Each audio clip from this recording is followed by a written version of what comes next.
Dude, that's nice.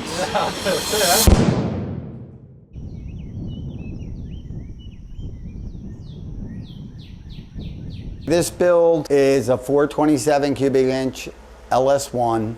It's a dart block, a 125 bore with a 4-inch stroke crank. I had to line hone the block so I could get a little bit more main clearance. I wanted the main clearance to be 3/1000. So I line honed it to the big side and I got it right at 3/1000 clearance.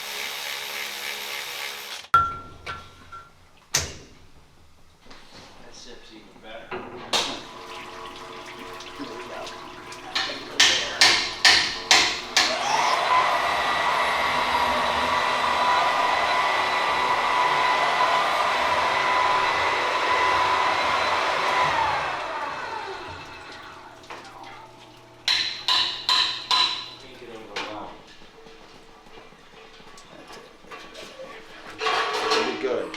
All right, now.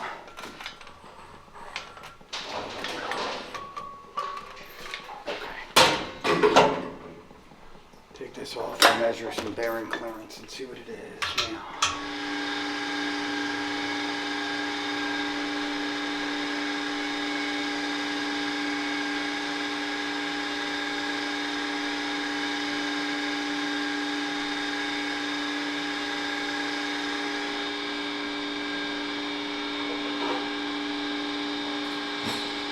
.8 on the main. That's good. Perfect.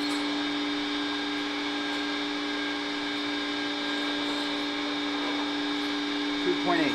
Exactly what I was shooting for, and all we have to do is go big side of spec on the housing door, and we're good.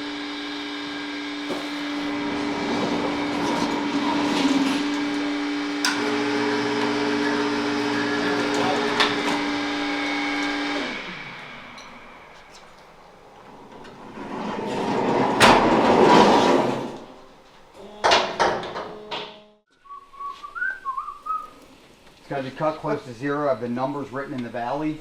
It's only like 5. You're only going to cut like 5 to 8 off it. All right. I just line honed it. Here's a shirt. Glenn got you. Glenn. Glenn Davies. Eagles? 2017 and 2024? World champion.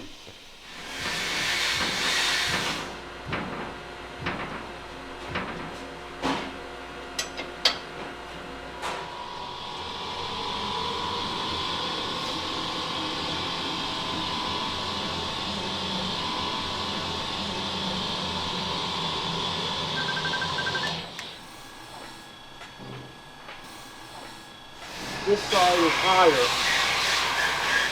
Just got to cut off of this side first. I'm going to take 3 more off this side than that side.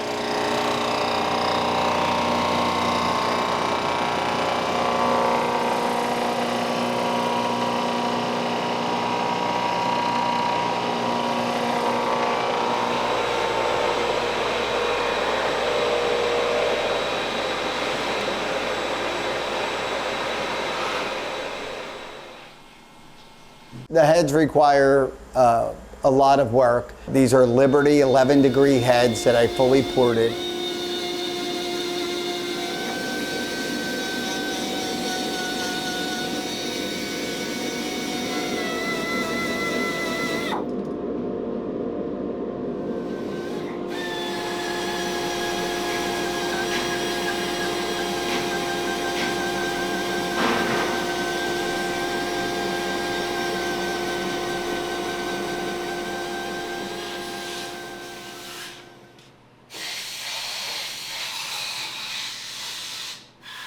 So for these heads, I had to write another new program. It's not your standard LS head. We had a 52-degree seat angle on the intake and a 55-degree seat angle on the exhaust. For these heads, I just referenced the factory 45-degree seat angle that they came with, and I did the valve job based off of that.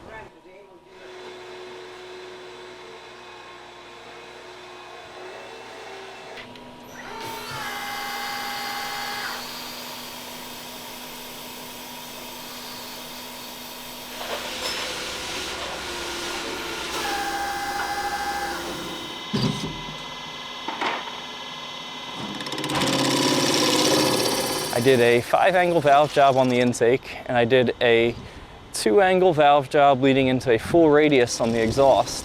I had to open up both throats on the intake and exhaust to a 91% throat ratio.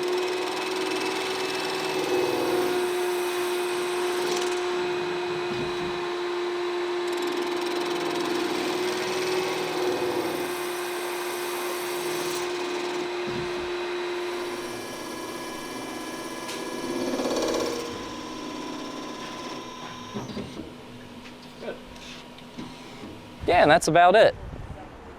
Just another day at Lorenzo's Fast Flow.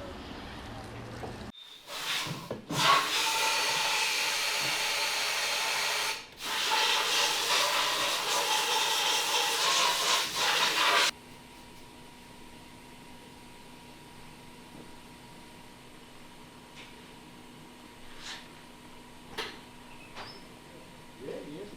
You know how old he is? He's in the 70s.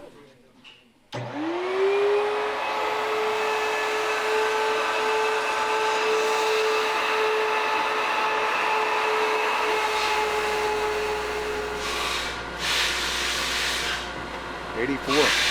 Holy. We're 315 and 500 lift. And then at 700 lift, we're 370. And then at 750 lift, I'm on 380.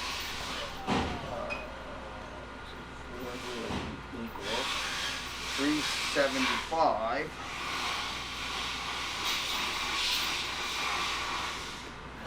Equals 379. Wow. At 800 lift. Oh, wow. Are you putting an 800 lift can in there? Yeah, it's up around there. Okay. Yeah, it's not here yet. Should be here any day now. Wow.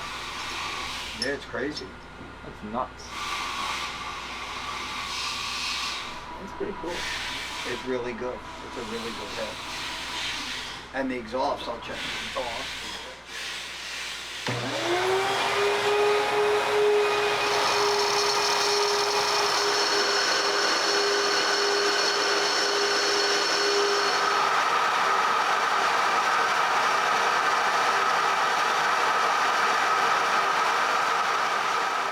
Got a little better in a couple of spots.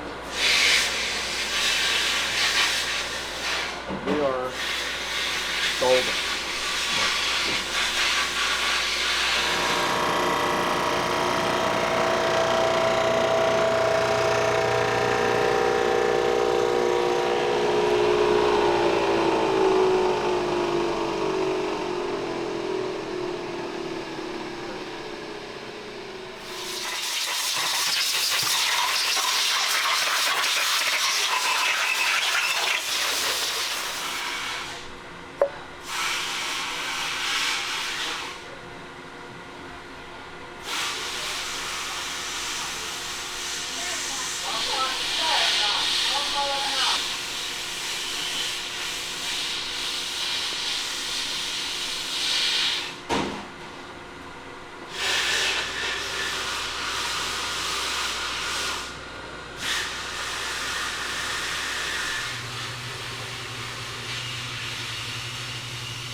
CC Barrette, it calculates the CCs of a combustion chamber. You put 2 valves in, spark plug, check the CCs, which is the volume of liquid that goes into that area. And to bring the compression up, you first find what the CCs are, then you cut the head and bring it down to the CCs that you want it to be for the compression is desired for your engine build. 63? Yeah. So all you have to do is take off 6 more. Take 66 off both heads. Yeah, that'll be good. 66. Try to say that a few times. Fast. They were originally at around 72 cc's. We brought them down to 62 cc's. We did that with the CC barrette and cutting the heads. We also decked the block 10,000s to get it all straight and even, and everything worked out to where he wanted the compression. You have a caliper over here?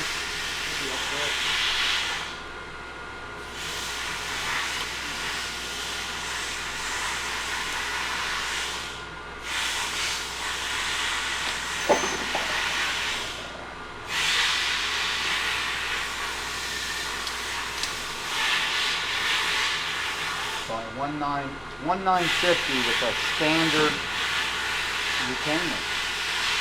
So we need to go plus 100. We need a plus 100 retainer.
It's got Mall pistons in it with a 7cc dome. The connecting rods, I put those to the big side of spec, the housing bore, and I was able to get 3,000ths on the connecting rods also. Mall makes unbelievable pistons. Their pistons are like, they're state of the art. And they measure, their blueprints are done in microns. Wow. In microns. That's, we measure in tenths of an inch. They're measuring in microns. You have to measure it with light. It's such a small measurement. You get more pressure per square inch with a thin ring. So before they couldn't do it because they didn't have the material that would hold up. As soon as you started putting a thin ring in, it would wear the ring out because the face has to be so hard to take that extra pressure per square inch. That's why the old motors had 1/8 inch compression Yeah, they rings. used to have big, thick ones. Yeah, because they were just cast. If they Gotcha. weren't thick, they'd have too much pressure on them, they'd wear out. But Mall is, they make really nice stuff, and they're all Garoff coated, they're all hard coated, silicone coated on the skirts.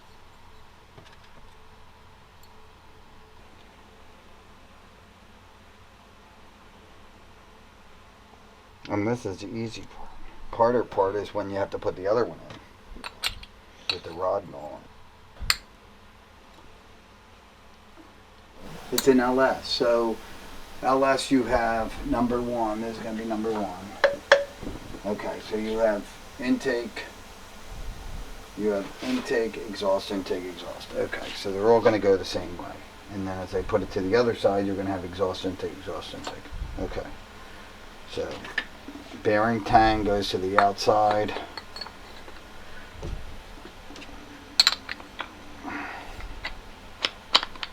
And these are all on the same way. And then when you put this head on the other side, it's exhaust intake. So they're all the same. Okay, that's a good thing. So I can just put them all on and then put the clips in. A 350 Chevy has left and rights because the valves go exhaust, intake, intake, exhaust. These are all the same. These are symmetrical, so you don't have to worry about that.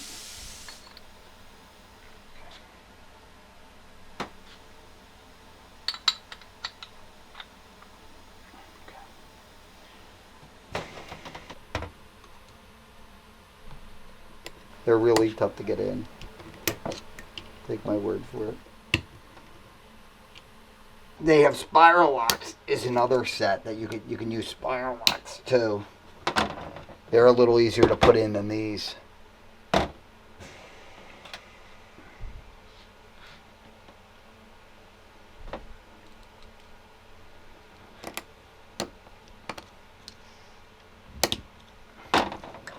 But these, they put a chamfer on the end of the pin. See that chamfer?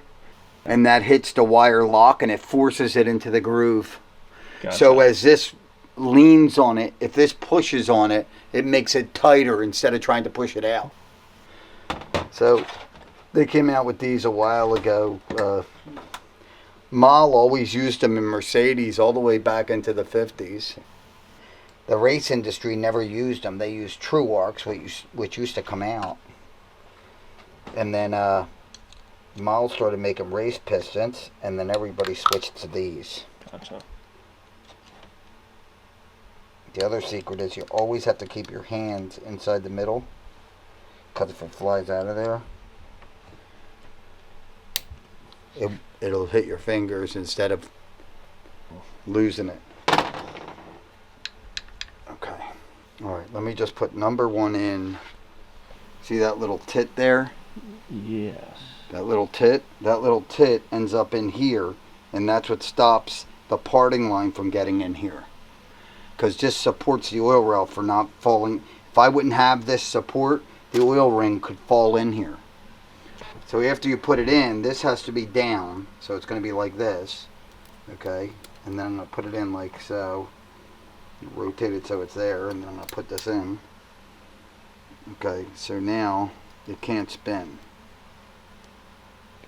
The ring can't spin. Once I put the oil ring in there, it can't lift up, and that little tit can only go here to there. Gotcha.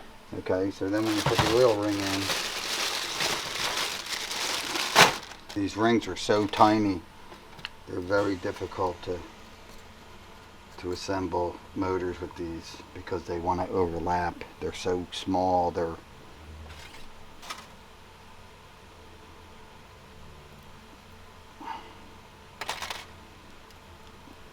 So one of these goes underneath.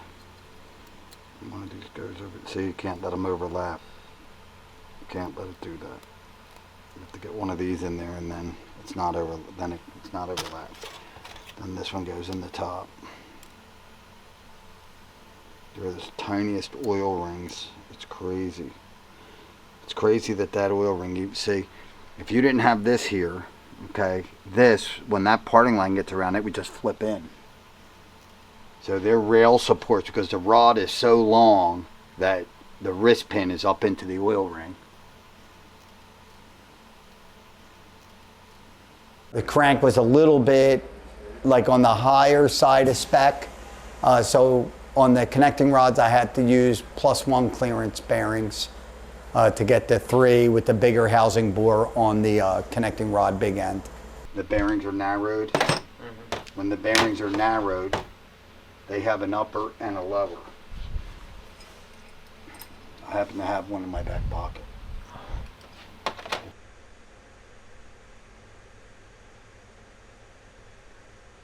Okay, so you have to really be careful to put them on right, because if you don't put them on right, then it'll push the bearing to the opposite side.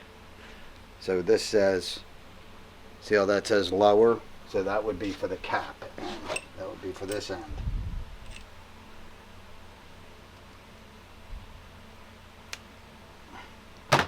And then this one will say upper. U for upper, that's this end.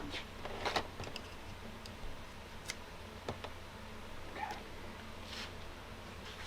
So now with this, I always put a wheel in here. Wheel on the oil ring. Little wheel there, little wheel there. Wheel this, wheel that. Spin these rings around so there's all oil in the ring grooves. Same thing with the compression, with the oil ring. And then I separate these as far as they can go.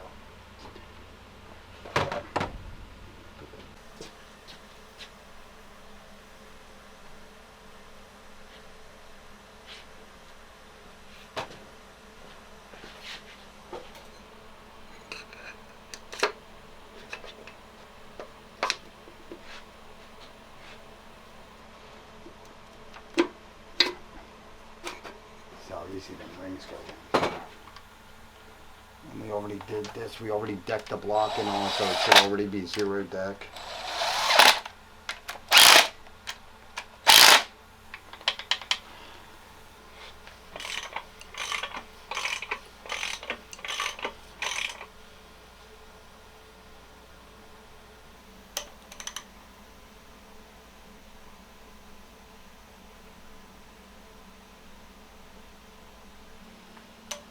We're gonna go boom, boom.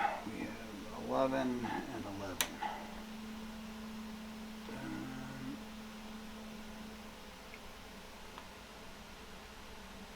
Boom. Right there. 11 and 11. Okay, put the green in now.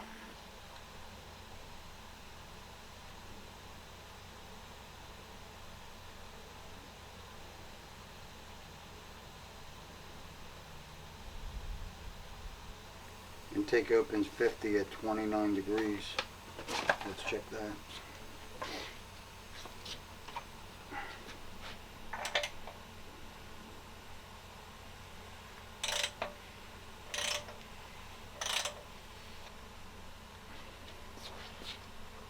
Okay.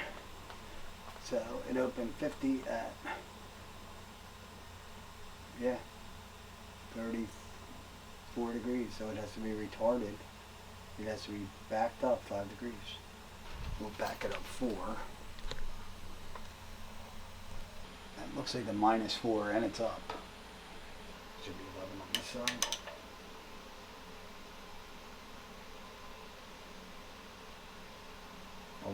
Okay. Let's see what we got.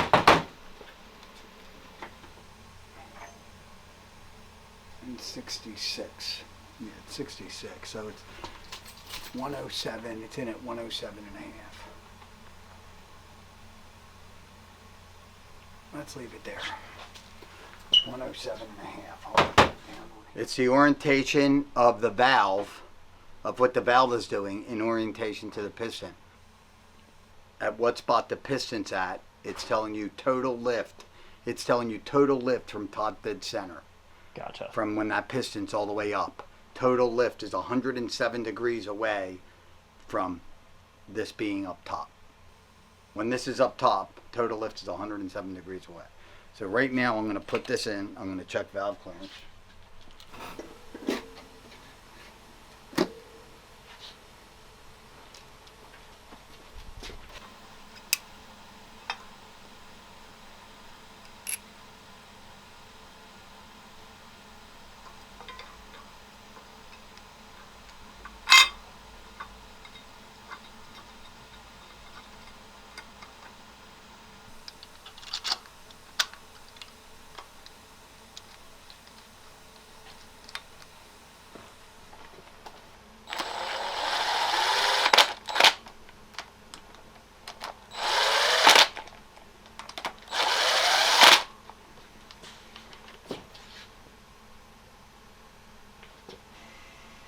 That's good.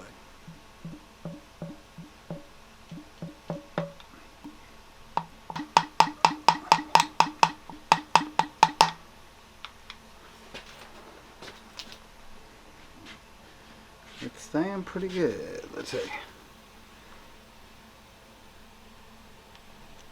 Yeah, it's pretty much in the center.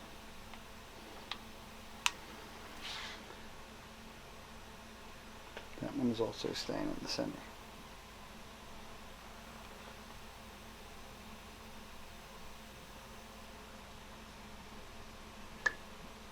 Rings in these things are 1 millimeter. The oil rings are 2 millimeter.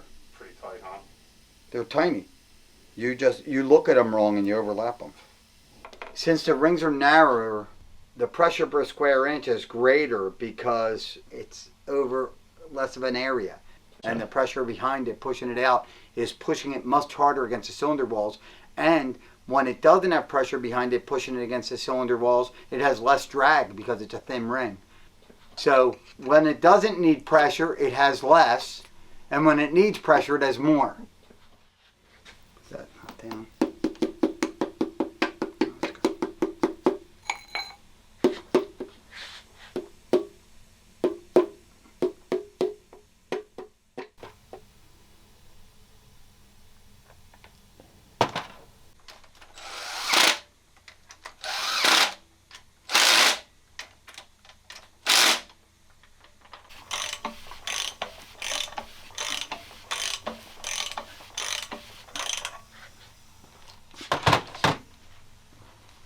This engine has coil packs and one of those MSD setups to run the coil packs, and I just wanted to make sure that that would all be accurate because I like to know exactly what the timing is. It's got an ATI damper on it, which is fully degreed all the way around, so I figured I would make a pointer setup. I could come off of here. You're better off going like this and coming with a piece of sheet metal, because then, see, after I come out like this with it, after I come out like this, then I can cut this and shape it, put the arrow you on always it want where to it come down belongs. and then over. Yeah, but I'm going to make it wide when I come to here, and then I'll cut it afterwards. Cut the point. When I find out where 0 is, I have to go 50 either way, or I could even go 20 either way. And then just cut the point wherever you need it. Right. Okay, so if I go there and there. Okay, and I stand this off like this, and then I can put the timing pointer on there. Okay.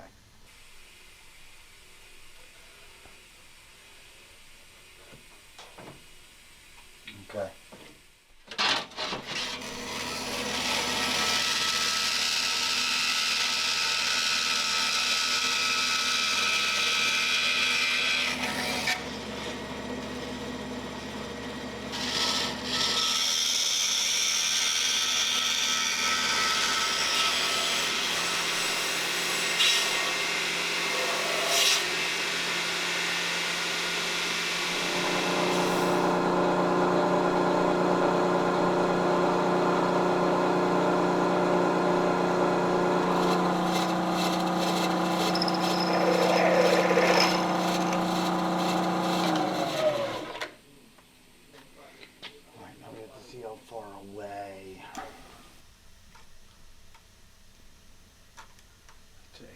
Put it up against here.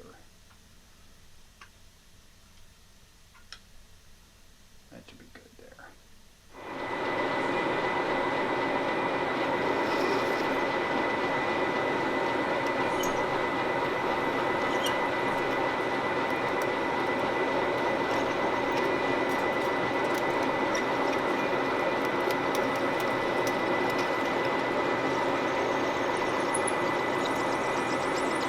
That should be plenty long enough for what we're doing.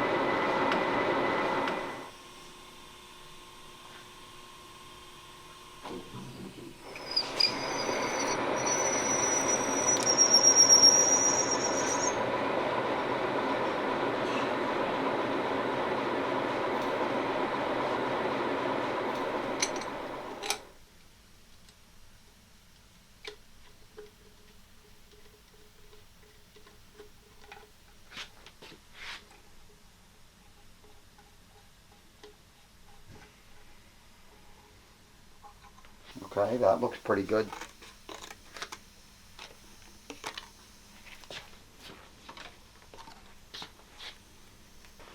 So it's going to screw on like this, okay?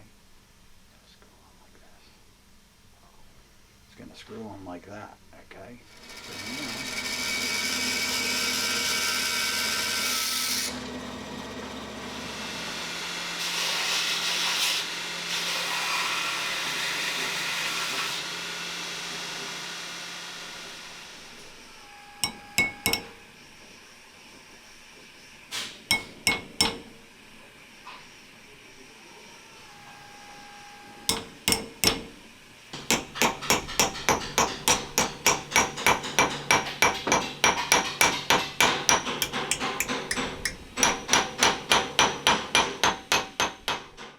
Now if we clamp this here with a thing, I can get in there with something to scribe it. Then you take this off and you drill and tap it for little screws, and then put the screws in, and then you can move it 5 degrees either way when we go to degree it in. It doesn't reach the inside of it.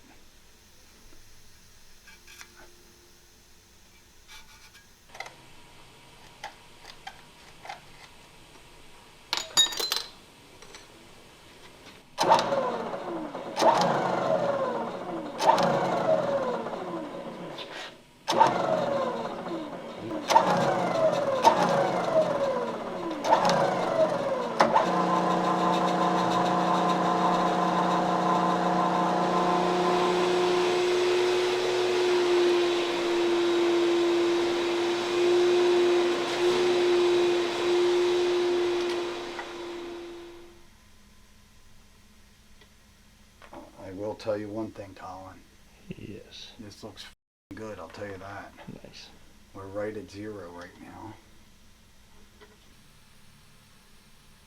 I just fabbed one up while the head was off so I could get a true top dead center, and that way I could shoot a timing light on it and verify that what the engine is actually seeing compared to what's in the program for the MSD box. And I only got 1 degree of variance. Okay, this looks pretty good. They pretty much line up. So I'll go inside there with that. Okay, that's perfect. The intake manifold is a trick flow intake manifold. It was basically out of the box. All I did was I transferred the cylinder head side to side, offset, and up and down by putting it on the block and scribing it on the block so the ports for the intake are in the correct place. I didn't do anything under the carburetor, and the manifold is actually on the small side for this build, but it's all that would fit in the customer's vehicle. It's all you could get under the hood.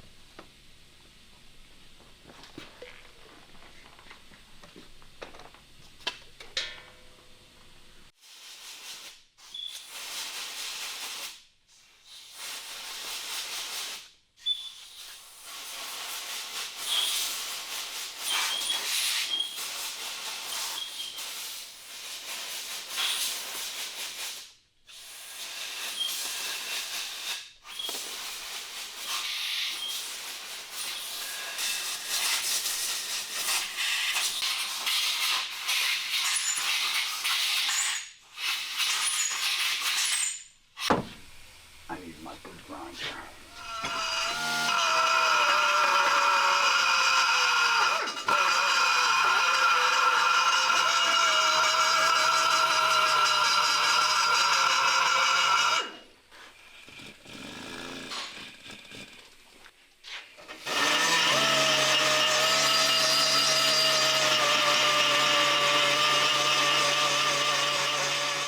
I have to take meloxicam and gabapentin for my shoulder every night before I go to bed. I have no idea why.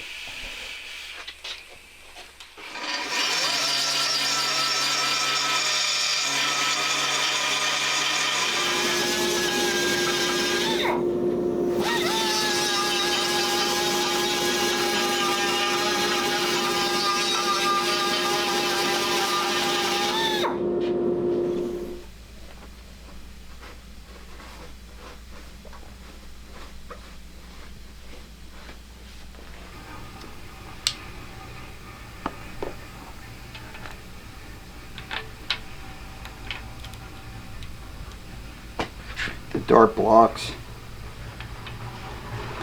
they tell you not to use these light cutaway lifters, but these ones are okay.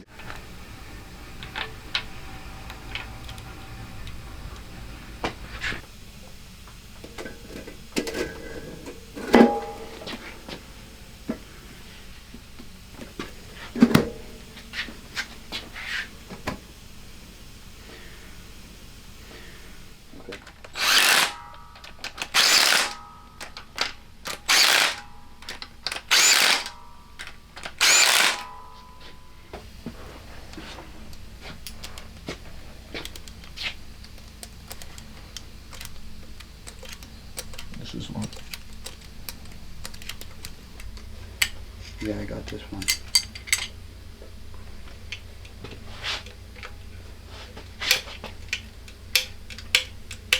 Yeah, I got this one.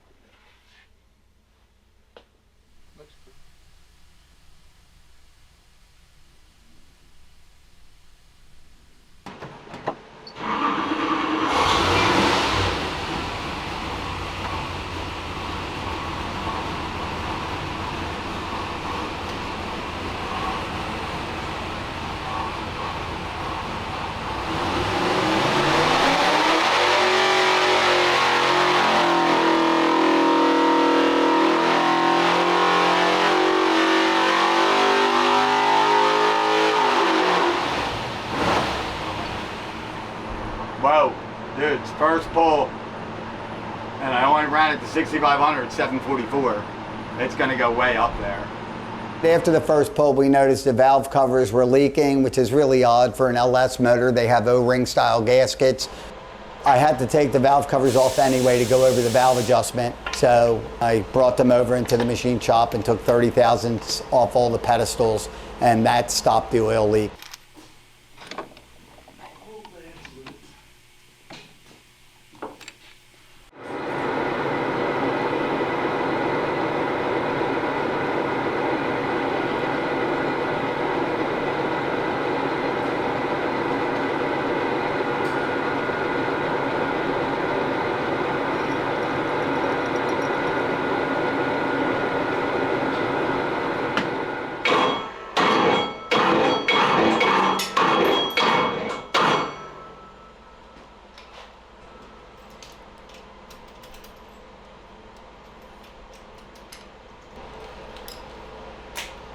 Okay, this side's good.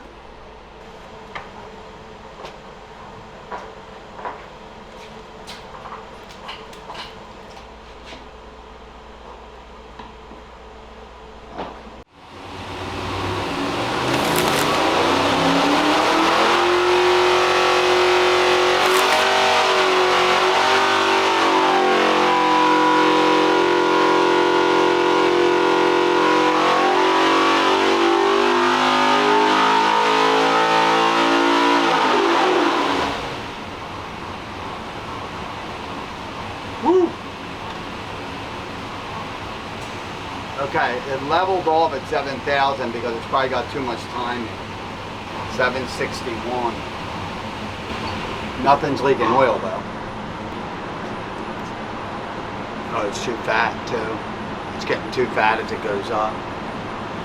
It's only 11.9. This is 1 point off from in there. It's like 11.9 to 1, so it's way fat.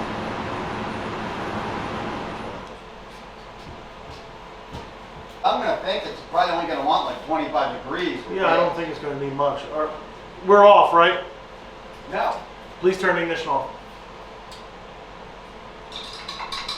We off? Yeah, it's off.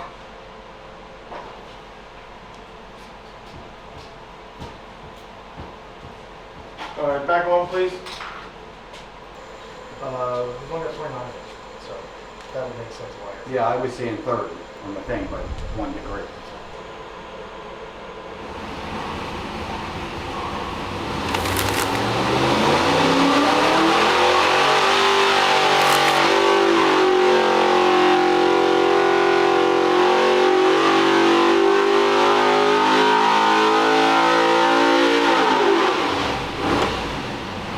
Yeah, it lost some torque. Where'd power go? It went to 760. Like it's making peak power at like 6,900, which is weird. It should keep going. It might, but it might be the intake manifold. That intake may not be able to supply it. I readjusted the valves and I had to tighten some of them up, and it lost a little bit of torque after I did that. But let me see something. That last pull might be, because it was starting to get fat. The last pull might be fat. Yeah, I'm going to say it's fat because this always reads 1 point higher and it's saying 13 to 1. So it's probably like 12 to 1 right now. I'm going to say it probably wants 2 more degrees. Yeah. If torque fell off, we're definitely chasing it backwards. Yeah. Probably wants 2 more degrees. You can put 2 more degrees in it. You want to be at like, well, it'll be 27 on mine. Yeah. We'll put 2 more degrees in it, and then I'll Well, you take saw take some jet sizes out of You it. saw 26, right? I saw 26. Yeah. So I'm gonna see the 2. You're gonna see. Well, you're gonna see 28, but it may not be. You know. Well, if you saw 26 and I add 2 degrees, you're gonna get 28. Yeah. Well, that's what I'm gonna see there. That's a lot. But. A lot of time. Well, when I did the pointer, I went 50 up and 50 down. It could be a degree off. That's only a half a degree, split in a half a degree. Listen, if it was too much timing, we would have saw a huge difference. No, it wants what it wants. Yeah.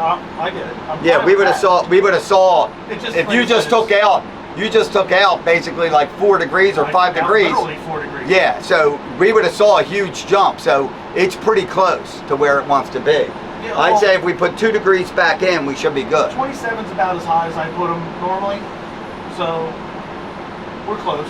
Yeah.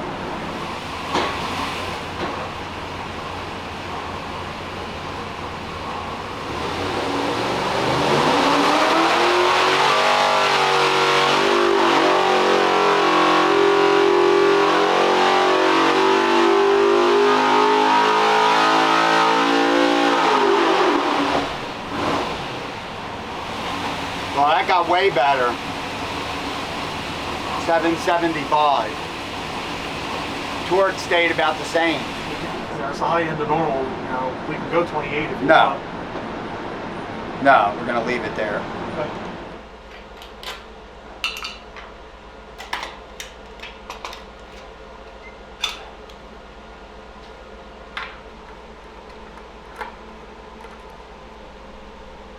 We're in 90s.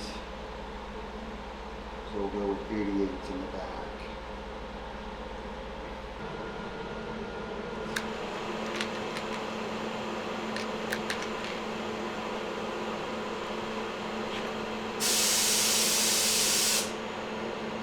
The front I went down 3 sizes, from 82s to 79s. But the front has a power valve, which is an enriching circuit. The back doesn't.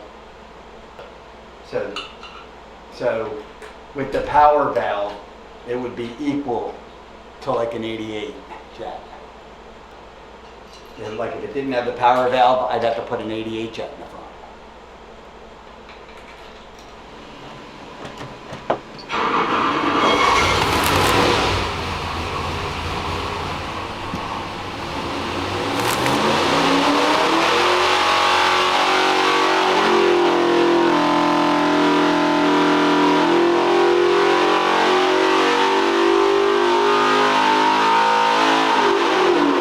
Whoa, that made over 800. That made over 800. 8019. Holy. Holy.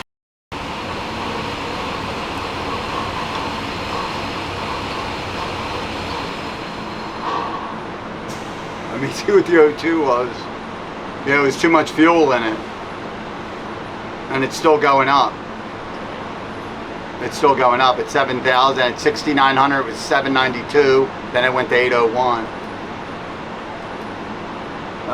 Air fuel is, it's pretty good right now. Yeah, it's like 12.7. I'll leave it there. Wow. Wow. Wow. I'll make another pull a little bit higher, another couple RPM, a couple hundred more RPM. I'll make it to 72. I took it to 7 because it stopped pulling at 7. Now it just went up, it's going up higher now.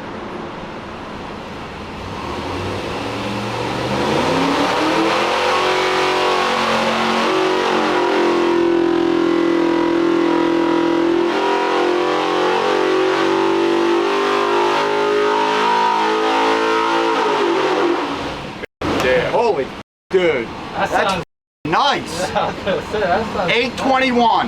821. It's starting to turn over now. It says 7,200. See Yeah. it? Holy, that's a good one. that sounded nice. That's a good engine. I told you. I know when the heads flow that much, dude. I know. I said it would be up around 800. Wow. That's nice. How many cubic inches is that? 427 LS. Wow. Put it right in. It's going in a 69 Camaro. That thing is probably going to get in the 8s. I'm really happy with it.